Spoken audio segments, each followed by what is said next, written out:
નમસ્કાર મિત્રો, નવા વિડીયોની અંદર તમારું હાર્દિક સ્વાગત છે.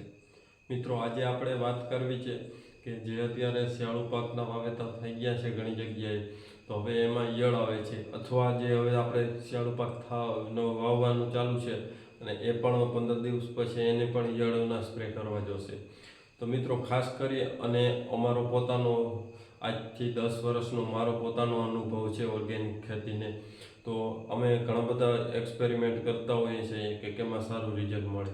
આ જ રીતે આપણે એક ગયા વખતે ઉનાળામાં એક્સપેરિમેન્ટ કર્યો હતો કે જેની અંદર વેસ્ટ ડીકમ્પોઝર અને આપણે જે કોઈ પણ લોઢાની વસ્તુઓ હોય છે કે જે કાટવાળી, એને તમે ડીકમ્પોઝર સાથે પલાળો તો તમારે એની અંદર જે લોહ તત્વ હોય છે એ ડીકમ્પોઝર ખેંચી લે છે અને એના કારણે તમે એ જે ડીકમ્પોઝર છે લોહ તત્વવાળું એનો તમે સ્પ્રે કરો છો તો તમારા જે પાકને લોહ તત્વની કમી હોય એ પણ પૂરી થઈ જશે. અને એની સાથે મિત્રો જે ઈયળો આવે છે એ તમારા જે લોહ તત્વ છાંટેલો જે સ્પ્રે કરેલો ચણો અથવા કોઈ પણ પાક હોય તો એના જે પાંદ ખાશે તો લોહ તત્વનું પ્રમાણ વધારે હોવાથી ઈયળની હોજરી ફાટી જાય છે. એનું કારણ એ છે કે લોહ તત્વ છે એ ઈયળ સહન કરી શકતી નથી વધારે પ્રમાણમાં, અને એમ કહે કે 1 રૂપિયાનો ખર્ચ વગર ઈયળનો નાશ થઈ શકે છે.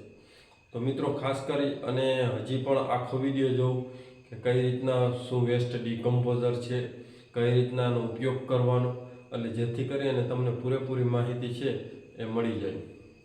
તો મિત્રો, હવે જો વાત કરીએ તો સૌથી પહેલાં વેસ્ટ ડીકમ્પોઝર તો ઘણા બધા એ સાંભળ્યું જ હશે. અલગ અલગ કંપનીના બેક્ટેરિયાઓ આવે છે. એમાં પણ અમે અમારા અનુભવ પ્રમાણે કહીએ તો ડૉક્ટર કિસાન ચંદ્રાનું જે વેસ્ટ ડીકમ્પોઝર આવે છે એ ખૂબ સારું અને બેસ્ટ રિઝલ્ટ આપે છે.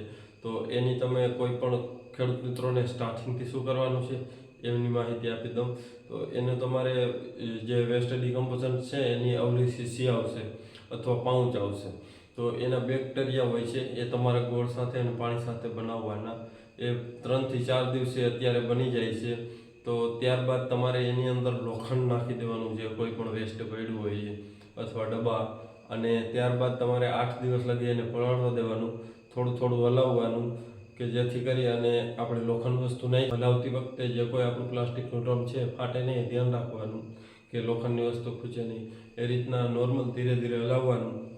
પછી 8 દિવસ લગી એ લોખંડવાળું લેવા દેવાનું અને ત્યારબાદ તમારે એને જો વધારે કોટ હશે તો ગાળી લેવાનું અને ઓછો કોટ હોય તો નીકાળો તો પણ હાલશે.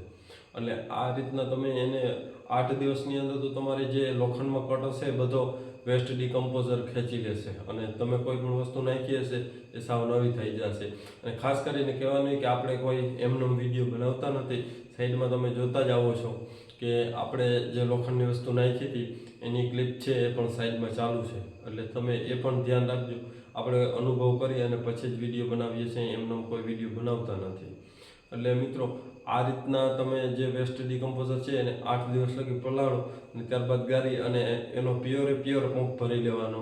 પણ જો વેસ્ટ ડીકમ્પોઝર થોડુંક જૂનું હોય તો તમે એની અંદર સમજી લો 75% વેસ્ટ ડીકમ્પોઝર, 25% પાણી. આ રીતના તમે એનો ઉપયોગ કરશો તો તમને ખૂબ સારું રિઝલ્ટ મળશે.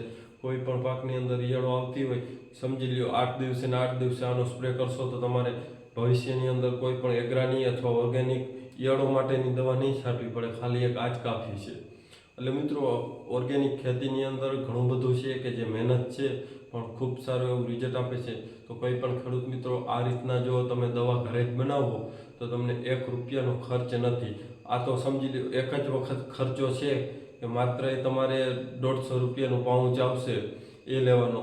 પછી તમે એમાં ગોળ રાખશો એટલે તમારે ગોળ પણ તમારે મહિને દીએ 2 કિલો છે એટલે એમાં પણ લાંબો ખર્ચ છે નહીં. એ હિસાબ કરીએ તો સાવ મફતમાં ખેતી થઈ જાય જો આ ઓર્ગેનિક ખેતી કરીએ તો. એટલે કહેવાનો મતલબ એ કે આ રીતના તમે ખેતી કરો તો આપણું ઉત્પાદન પણ વધશે અને જમીન છે ફળદ્રુપ થશે, અળસિયાનું પ્રમાણ વધશે. એટલે મિત્રો, જેમ બને એમ આવી ઓર્ગેનિક ખેતી કરો. અને કોઈ પણ તમારો બીજો પ્રશ્ન હોય ઓર્ગેનિક ખેતીને અથવા ખેતીને લગતો તો આપણું વોટ્સએપની અંદર એક ગ્રુપ છે કે ગ્રુપની લિંક ડિસ્ક્રિપ્શનમાં, ત્યાં તમે ગ્રુપમાં જોડાઈ જાઓ અને વધુ માહિતી ત્યાંથી મળી જશે. એટલે મિત્રો, ખાસ એના માટેનો જ વિડીયો હતો. આ વિડીયો તમને ગમ્યો હોય તો વિડીયોને લાઇક કરજો, ચેનલમાં ન હો તો ચેનલ સબસ્ક્રાઈબ કરજો અને કોઈ પણ ખેડૂત મિત્રોને મોકલો કે જેથી કરી અને આ માહિતી છે એના સુધી પહોંચી જાય. ધન્યવાદ. જય ગૌ માતા.